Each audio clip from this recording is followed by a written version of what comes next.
देख रहे हैं KPN HD और मैं हूं मीना चौधरी। 20 बगला में मुनक़िदा राजा बाबर शहीद वॉलीबॉल टूर्नामेंट के फाइनल मैच की तकरीब मुनक़िद हुई। मल्लोट की टीम विनर अप, जबकि जीड़गानियाबाद की टीम ने उमर अप का टाइटल अपने नाम किया। तकरीब से खिताब करते हुए बा यूथ फॉर्म के चेयरमैन सरदार साकिब नईम ने कहा कि खेल एक सेहतमंद एक्टिविटी है। बा यूथ फॉर्म खेल के सेहतमंद मुकाबलों के फ़रोग़ के लिए किरदार अदा कर रहा है। जिस शख्सियत के नाम पर ये टूर्नामेंट मुनक़िद किया गया वो एक अजीम शख्सियत राजा बाबर मेरे बहुत अच्छे दोस्त थे।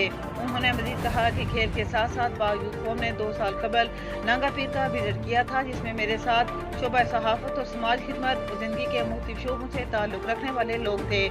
नांगा पीर की रोड और यहाँ सियाहत को फ़रोग़ देने के लिए हम वज़ीर-ए-आज़म आज़ाद कश्मीर से नांगा पीर सियाहत को फ़रोग़ और इंफ्रास्ट्रक्चर की बेहतरी के लिए बात करेंगे। वो सियाहत के हवाले से विजन रखते हैं और इंशाअल्लाह जिस काम का आगाज़ हमने 2 साल कबल किया था उसको फ़रोग़ देंगे। उन्होंने जीतने वाली टीम को मुबारकबाद पेश की और इंतज़ामिया टूर्नामेंट को खुसूसी मुबारकबाद पेश की। मज़ीद न्यूज़ अपडेट्स के लिए देखते रहिए KPN HD।